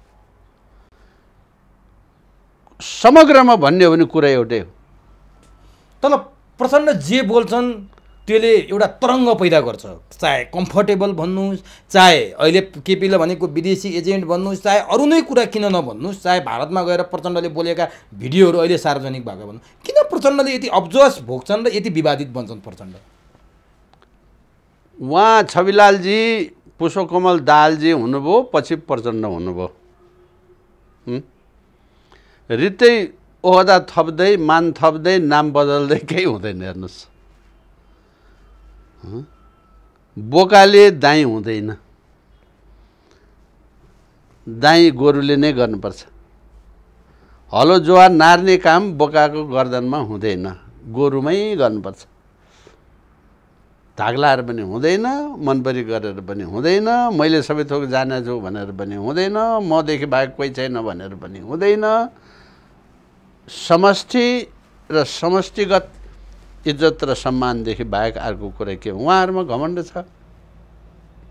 अब मान्छे टेस्ट पासै छ, 3 तली फेल भएर बल्ल बल्ल 3rd डिभिजनमा एसएलसी पास भएको छ। अर्को निमाविको मास्टर छ, देशको प्रधानमन्त्री भइसक्यो। अर्को के छ उता भइसक्यो। यो एमाले भनेको निमावि स्तरका शिक्षक हुन्, त्यहाँदेखि बाहेक केही पनि होइन। निमावि स्तरको शिक्षक हुनु र पिएचडी हुनु त एउटै कुरा त हो नि। केसरीजी भन्नुभयो तपाईँले भने, अब त्यसको के औषधि छ भन्नु त? औषधि छैन क्या। त यस्तो हो के यो स्तर भनेको कुरा, लेभल भनेको कुरा। बिपीले गिर्जाबाबुलाई यो त हवलदार भन्नुहुन्थ्यो अरे भनेर हामीले सुनेको हो, थाहा छैन। त्यो हवलदार भन्दाखेरि एउटा इमेज, एउटा चरित्र, एउटा स्वभावको प्रतिनिधित्व गर्छ क्या। त्यो हवलदार भने ओहदालाई मात्रै भने होइन। उहाँले भनेको गरेको कुरा यदि साँचो हो भने पुष्पकमल दाहालजीले बेला बेला भन्नुभएको छ नि, उसलाई चाहिए बेला त चौकी पड्काइदेऊ भन्थे, पुलिस मारिदेऊ भन्थे, हामीलाई चाहिँ त्यसो भन्थे नि। यदि त्यस्तो हो भने तपाईँ कल्पना गर्नुहोस् त, ओहो देशको प्रधानमन्त्रीले अर्को आन्दोलनकारीलाई आफ्नो देशको फौज, सेना, पुलिस पड्काइदेऊ भन्दो रहेछ। अब उसले त्यो भनेमा कुन आश्चर्य भयो? ऊ त हवाईजहाज हाइज्याक गर्ने नै मान्छे हो। यस्तो काम त गर्नुहुन्न भन्ने मान्छे र हाइज्याक गर्ने मान्छेको बिचको स्वभाव, चरित्र, काममा फरक होला कि नहोला? त्यसैले हेर्नुहोस्, राजनीतिमा असल मान्छे नआउने, आएको मान्छे भाग्दै जाने। पञ्चायतकालमा राजा महेन्द्र गाउँ घुम्न जाँदाखेरि होइन कस्तो छ आजभोलि तपाईँहरूलाई भनेर सोद्धाखेरि, महाराज सबै ठिक छ, चोर डाँगा लुच्चा लफङ्गा जति सबै पञ्च भए, गाउँमा आनन्द छ, शान्ति छ भनिन् एकजना बुढी आमाले भनेर यस्तो चर्चा थियो त्यति बेला। त्यही चर्चा तपाईँ पञ्चायत भन्ने शब्द हटाएर आज सोध्नुभयो भने पनि गति त्यही हो। त यत्रो विधि वर्षको उसमा जहाँबाट पनि पुछारको पुछारमा, गरिबको गरिबमा गरिब झन्झन गरिब गया। काठमाडौँको सडकमा पिच थप्दै जानुहोस् तपाईँ, देश त संसारको सबभन्दा गरिब देशै हो नि। तपाईँ किन बेकार ठुलो कुराको धाक लगाइरहनुहुन्छ? यो त नचाहिँदो घमण्ड र धाक त कस्तो भनेदेखि, हाम्रो गाउँमा चाहिँ नि त्यो टेस्ट पासे मास्टरले गुड्डी हाँक्दैन, त्यस्तो गुड्डी हाँक्ने मन्त्रीमण्डल भएर के गर्नु? अब के हुन्छ त राजनीतिमा? प्रचण्डलाई केपी ओलीले लगभग भित्तामा पुर्याइदिइसके। आफ्नै पार्टीभित्र माधव झलनाथ समूह केपीको अगाडि निरीह जस्तो देखिया छ। केपीले स्पष्टीकरण सोधेर कारबाहीको प्रक्रिया अगाडि बढाए। एमाले अझै फुट्ला जस्तो छ। माओवादीमा केपी ओलीसँग नजिक हुने सम्भावना छैन। काङ्ग्रेसको शेरबहादुर देउबा सधैँ सत्ताको मरिमेटी खेलमा लाग्ने, यसपालि मौन छन्, म सत्ताको दौडमा छैन, चुनाव जितेर आउँछु भन्छन्। जसपालाई प्रधानमन्त्री चाहिएको छ, केपी ओलीसँग पनि समीकरण गर्न ऊ तत्पर छ, यता पनि ऊ फाइदा हेरेर बसेको छ। के हुन्छ अब? अनि त्यस्तोमा के हुन्छ भन्ने त कुरै छैन। के हुन्छ हेरौँ भन्न मात्रै सक्छु म।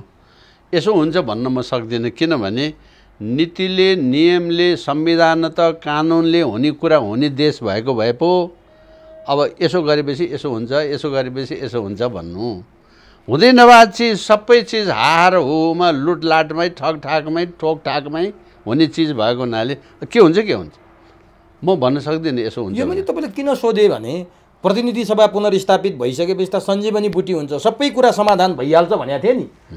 पुनर्स्थापित त भयो, संसदले बिजनेस पाउनै सकेका छैन। सभामुख र प्रधानमन्त्रीको बिचमा झगडा छ, उनीहरू झगडिया हुन्, अदालतमा मुद्दा छ। बिल्कुल। अब यो संसदले के गर्न सक्छ? त्यही त पटक पटक यो संसदमा पुगेर मन्त्री भएर अनुभव बदल्नु यो संसदको कामै छैन भने मैले यही त भने। त्यस नाताले बेला ठिक भयो कि भएन, हुन्थ्यो कि हुन्थेन आफ्नो कुरा छ। त्यस भएर त अहिले उहाँ ओलीजी भनिरहनु भएको छ। मैले त त्यस भएर त भने यो संसदको काम छैन, नयाँ फ्रेस म्यान्डेटमा जाउँ। उहाँ फ्रेस म्यान्डेटमा जानेको लागि नै त यो काम। मलाई यो फ्रेस म्यान्डेट, यो संविधान अन्तर्गत यसमा बस कि फ्रेस म्यान्डेटमा जाऊ, फरक पर्दैन।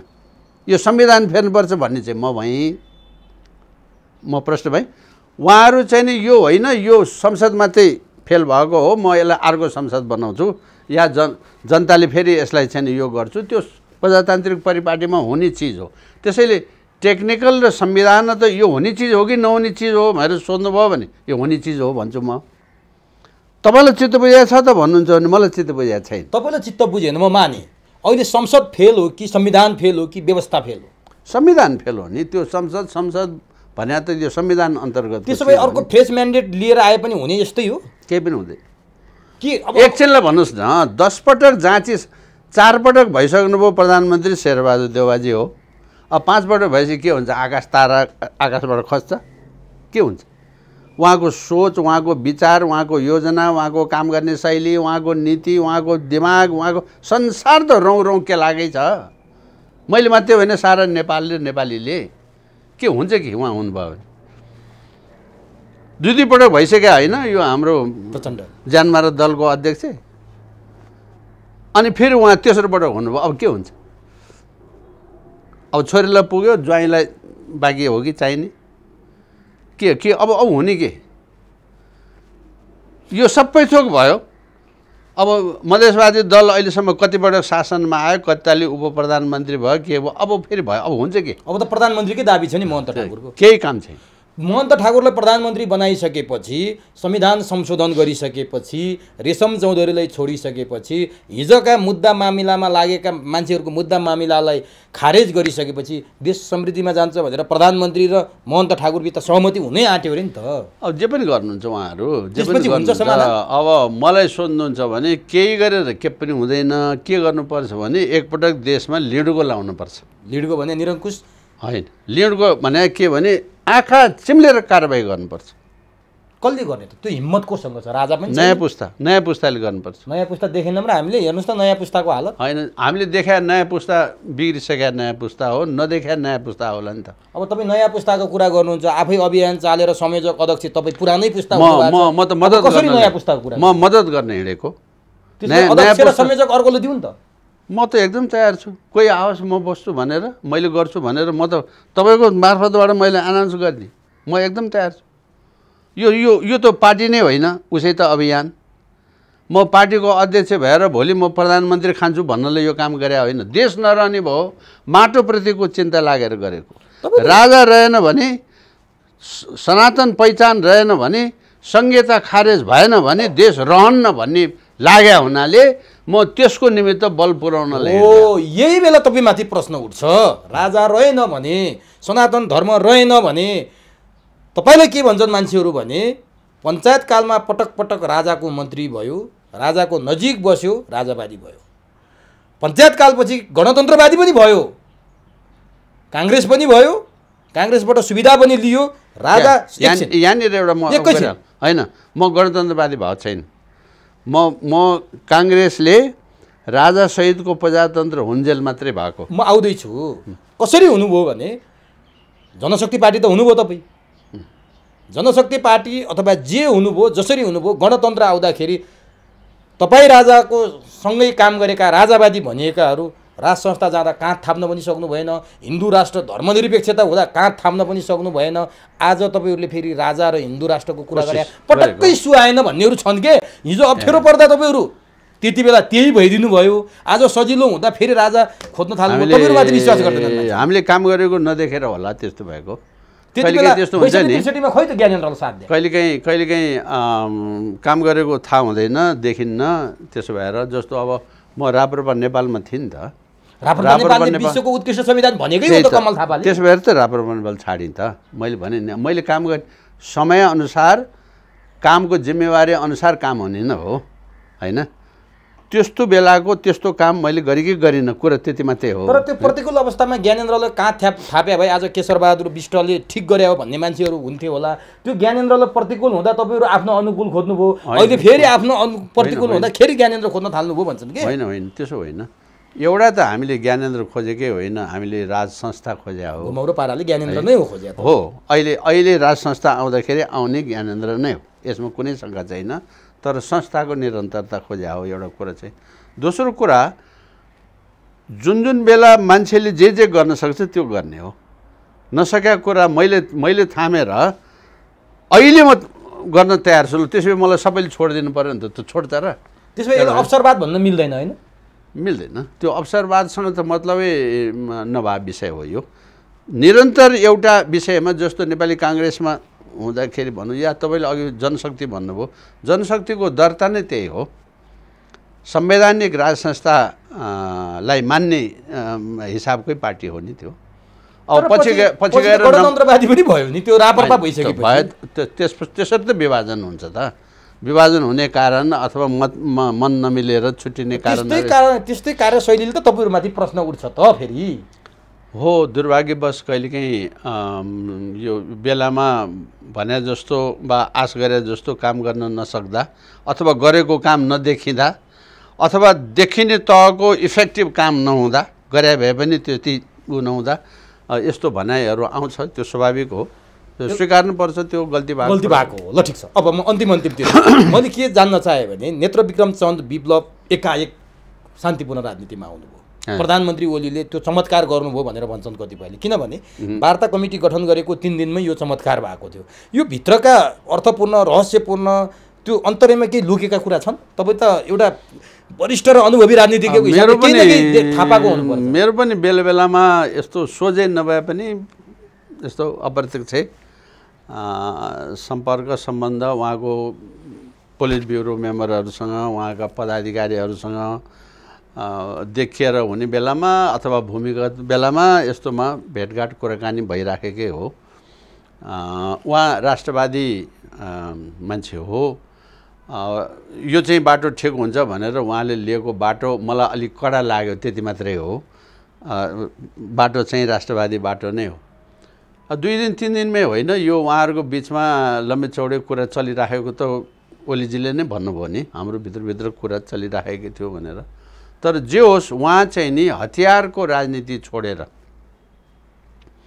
वा त्यस्तो प्रकारको आन्दोलन छोडेर शान्तिपूर्ण बाटोमा आउनु यो राष्ट्रको लागि जायज कुरा, राम्रो कुरा, असल कुरा हो। किनभने कुनै पनि यो चाहिँ नि हतियारबन्द आन्दोलन भनेको दुःखद परिणाम ल्याउने नै विषय हो। यद्यपि त्यो पनि संसारको राजनीतिमा बेला बखतमा चल्यो, नचल्या होइन। यो हाम्रै उदाहरण छ। यत्रो विधि आजसम्म यसको मार त्यही प्रचण्डले खाइरहनु भएको छ। 17,000 मान्छे त मर्यो, तर मर्ने बेलामा त बालबच्चा, केटाकेटी, आइमाई पनि मरे, किरा बसेका किरापुत्री पनि मरे। घर बसेर काम लोग्ने सेनामा जागिर खायो भन्दैमा घरको आइमाईले रित्ते दुःख पनि पाए। अब के मात्रै भएन। त्यति मात्रै होइन, आर्थिक हिसाबले भ्रष्टाचारको यत्रो दुर्गन्ध चाहिनेको भारी उहाँ बोकिरहनु भएकै छ। 96वटा ब्याङ्क लुटेकै छ। ब्याङ्कमा कति लुटियो भन्ने कुराको पैसाको हिसाब थाहा पाउनेलाई थाहा छ, पैसा कहाँ छ कसैलाई पनि तर थाहा यिनै छैन। विप्लवले उठाए क्यान्टोनमेन्टको 19 अर्ब कहाँ छ प्रचण्डजी भनेर उठाइसकेपछि अब हो, म त्यसैमा आउँदैछु। कुनै पनि कुरा अहिले मैले चाहिँ हेपेर मिचेर मैले गरेपछि गरे हुन्छ नभन्ठान। मैले बारम्बार माओवादी भन्ने साथीहरूलाई यो भन्ने गरेका छु, 104 वर्षको राणाले देशमा हिसाब नबुझाएर सुख पाएन। 30 वर्षको पञ्चायतले देशमा हिसाब नबुझाएर सुख पाएन। 12 वर्षको बहुदलीय व्यवस्थाले हिसाब नबुझाएर सुख पाएन। आज तपाईँ 31 वर्ष भइसक्नुभयो यो परिवर्तन। 31 वर्षको परिवर्तनमा लौ त देशभरिका शिक्षकले हप्ताको एक दिन शनिबारको दिन या महिनाको 4 दिनको तलब बुझाएकै छ। देशभरिका मान्छेको ठाडो बाली लुटिएकै छ। कसको कति बिगाएको, कति रोपनीको, कति धान, कति मकै लुटिएको छ त्यो हिसाब पनि छ। 96वटा ब्याङ्क पनि लुटिएकै छ। मान्छेको भैँसी खाएको, कुखुरा खाएको, खसी बोका खाएको, लुटेको, पिठो खाएको कुरा छाडिदिनुहोस्। क्यान्टोनमेन्टको 19 अर्ब आयो।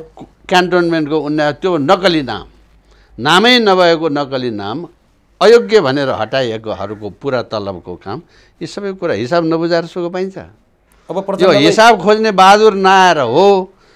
विप्लवले हिसाब खोज्नुभयो, धन्यवाद छ। केशर बहादुरले पनि हिसाबै खोज्ने हो।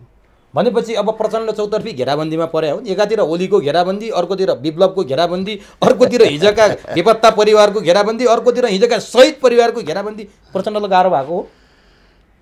खोइ गाह्रो साँग्रो त उहाँले नै जान्नुहोस्, तर हिसाब नबुझाएर सुख पाइँदैन। 1 पाइँदैन, 2 पाइँदैन, 3 पाइँदैन। विप्लवले मात्रै उठाएनन्। प्रचण्डसँगै हिजो मन्त्री भएका, प्रचण्डले मन्त्रीमा पठाएका टोपबहादुर रायमाझी यही कुरा गर्दैछन्। कहाँ जाने अब, के गर्ने? एकदम बाबुरामले बुढी गण्डकीको कुरा गर्दैछ। हिसाब त बुझाउनुपर्छ। अब के छ त प्रचण्डसँग उपाय? त्यो उहाँलाई सोधे राम्रो होला। त्यो मैले उनको उपाय के छ, म के कसरी जानु सुझाइदिनु सहजकर्ताको हिसाबले। कुनै दिन त प्रचण्डहरूलाई पनि तपाईँले सङ्कटकालको बेला त गोप्य कुरा त गरेकै हो नि तपाईँ पनि। हो, त्यो चाहिँ हो। त्यही भएर तपाईँ सुझाव गरिदिनुहोस् न। त्यो चाहिँ हो। भूमिगत कालमा अहिलेको बादलजी, महाराजी लगायतका यस्ता थुप्रै जीहरूलाई राष्ट्र बनाउने मात्रै काममा तपाईँहरू लाग्नु भएको हो भने त्यसमा म पनि मद्दत गर्न सक्छु। बाँकी अरू दायाँ बायाँ जान मार्ने, मान्छे मार्ने, लुट्ने, पिट्ने, खाने यस्तोमा छैन म। तपाईँलाई मुलुक बनाउने मामलामा यदि मेरो मद्दतको आवश्यकता पर्छ भने सम्झनुहोस्, मैले भने हूँ, उहाँहरूले सम्झ्या हो, मैले सके मद्दत गरे हो। अब यहीँनिर अघि तपाईँले गरे प्रश्नलाई मैले त्यही भने, तपाईँले चाहिँ प्रश्न गर्नुभयो, तैँले के गरिस् त, तैँले कहाँ मद्दत गरिस् त, अब सबै भनेर साध्य छैन। हेर्नुहोस् है, यो मैले यत्रो धुनधान गरेको छु कि उहाँहरूले नतमस्तक नै हुनुपर्छ केशरबहादुरको सहयोग र गुणका लागि। अहिले भेट्नुहुन्छ? भेट्दैन।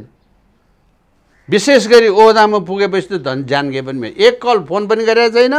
मैले एउटा कुनै मान्छेलाई दसैँ खर्च देऊ भने पनि छैन। विकासको यति पैसा यहाँ हालिदेऊ भने पनि छैन। थुनुवा भएको फलानालाई छोडिदेऊ भने पनि छैन। डिएसपी इन्सपेक्टर फलानु मेरो मान्छे सर्व गरिदेऊ भने पनि छैन। त्यसो भए म राष्ट्रको लागि मात्रै गरेको काम। त्यसो भए प्रचण्ड सकसमा भएको बेला यो हिसाब किताब चुक्ता गर्नलाई सजिलो तरिका सुझाइदिनुहोस् न त, हिजोको मित्रको हिसाबले सङ्कटकालको।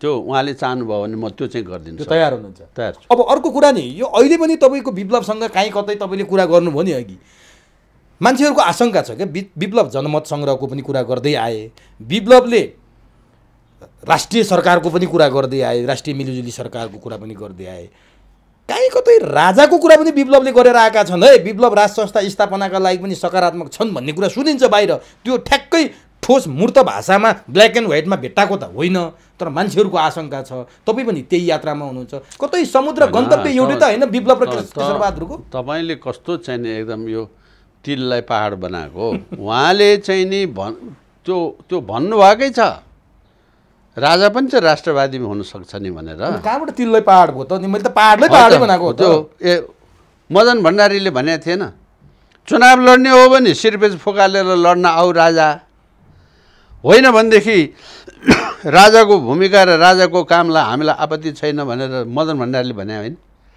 राष्ट्रपतिले जति तलब खान्थ्यो त्यति खानुस् पनि भने रहेछ। मनमोहन अधिकारीले हाललाई चाहिँ नि राजा मान्ने हामी कम्युनिस्ट हौँ, सधैँ राजा मान्दैनौँ क्यारे, तर देशको आवश्यकतालाई आजको दिनलाई हाललाई नेपालमा राजा नभई हुँदैन, राजा मान्छु भनेर मनमोहन अधिकारीले भाषण गरे होइन। यी सज्जन मान्छे र यो के भन्छ तपाईँको राष्ट्रवादी मान्छे, सज्जन मान्छे र राजनेता हुने स्वभावका मान्छेले त भनेकै छन्। विप्लव पनि त्यही लाइनमा देख्नुभयो त भनेकै छन्।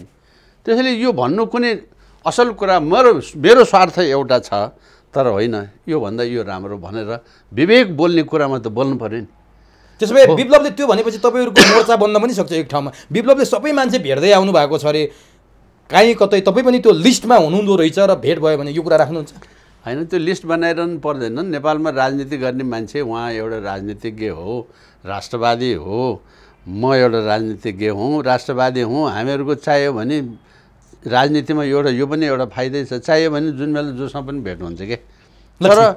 तर कसैले चाहिँ औँला ठडाउने गरी हिजो यसलाई मैले यो गुण गरिदिया, यसले भने यस्तो काम गरिदिया, यसले भनेर मैले यस्तो चाहिँ निकासा गरिदिया, फलान ठाउँमा पुल हालिदिया, फलान ठाउँमा के गरिदिया, उसका मान्छेलाई जागिर गरे, खबरदार मैले कसैलाई चुइक्क कसैको 1 इन्च पनि खाइया। त्यो मात्रै होइन, पञ्चायत कालभरि यहाँ कुनै पूर्व प्रशासकलाई सोध्नुहोस्, ललितपुरमा थुप्रै यस्ता प्रशासक भएर आए, मैले कहिले जिन्दगीमा त्यो प्रशासकलाई तिम्रो गाडी आज एक दिनलाई ल्याऊ, तिम्रो पेट्रोल हालिदेऊ, म यहाँ यस्तो गर्छु, तिम्रो उहाँ फलान ठाउँमा यो गर, मैले नेभर कहिले पनि भन्ने।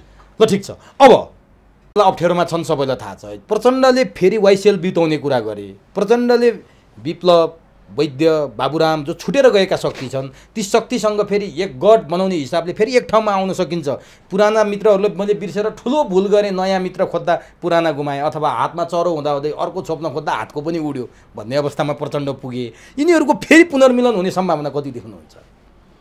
वाइसेल बिउताउने कुरा गरिसक्यो है प्रचण्डले। ठिक छ, त्यो भन्नु स्वाभाविकै कुरा हो। म त बाघ हुँ, बाघ त घाँस खान्न नि भन्छ नि त बाघले, बरु भोकै मर्छु घाँस खाँदैन हो। त्यो बरु के भन्नुभयो तपाईँले, त्यो अर्को लाइन नदोहोऱ्याउनुहोस्, हो त्यो लागु हुन्छ उनलाई भन्नाले।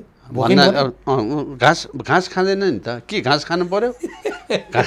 घाँस नखाएपछि त हुने त त्यही त हो।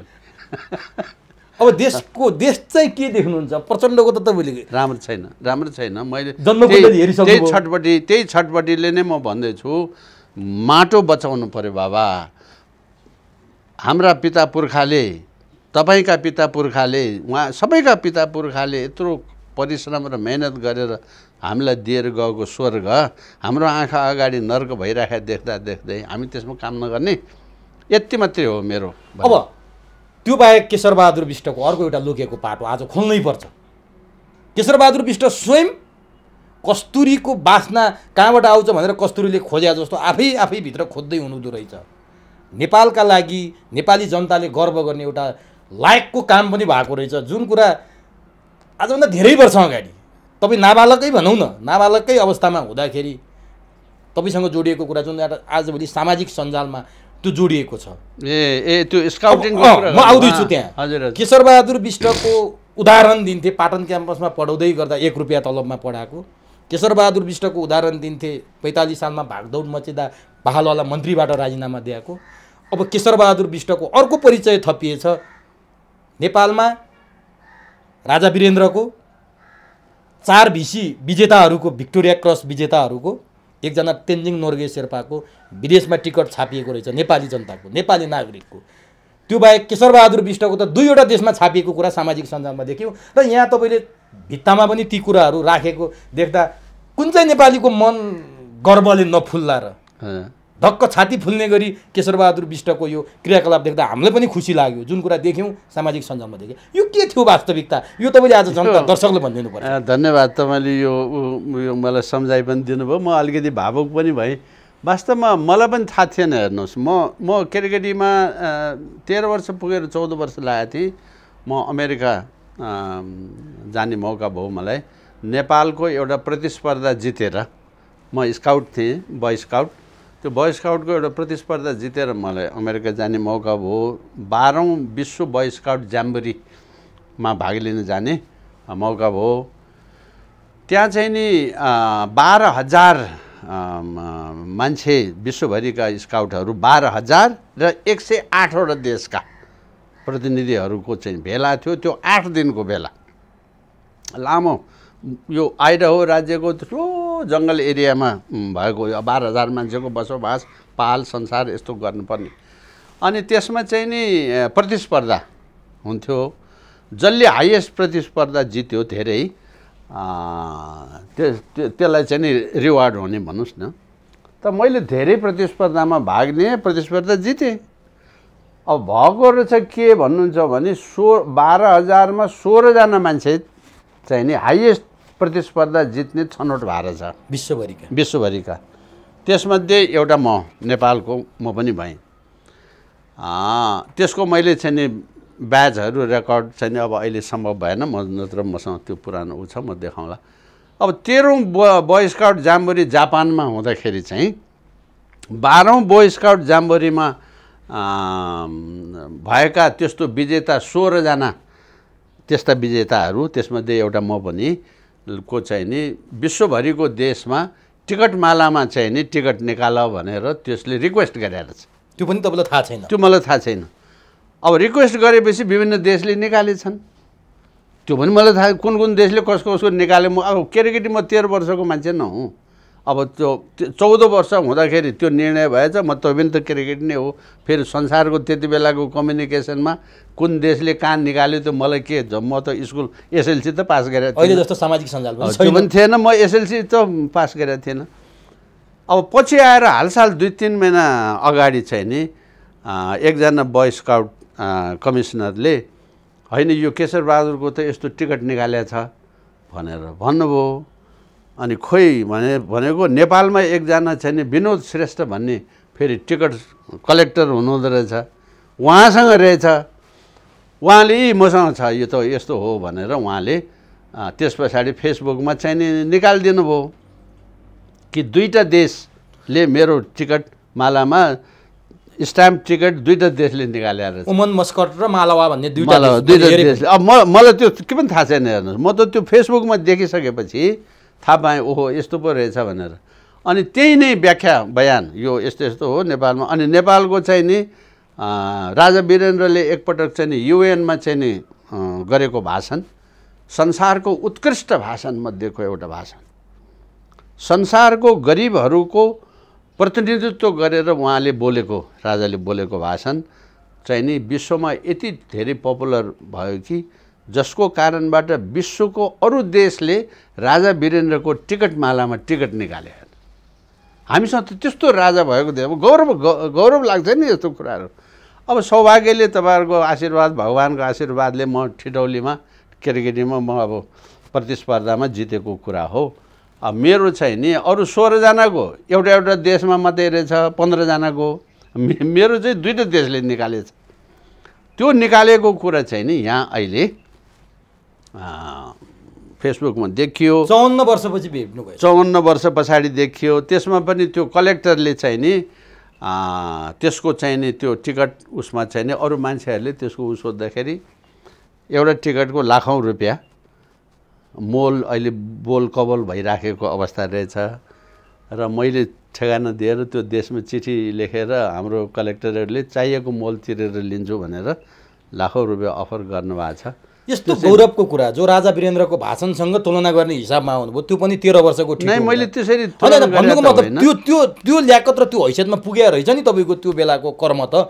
त्यो नेपाल चिनाउने भन्नुहोस्, नेपाल चिनाउने एउटा गौरवको कुरा हो नि। विश्वव्यापी रूपमा टिकटमा नेपाल चिनाउनु भनेको चान्चुने कुरा होइन। त्यो पनि 54 वर्षपछि थाहा नपाएको कुरा पहिलोपटक थाहा पाउँदा कस्तो लाग्यो तपाईँ?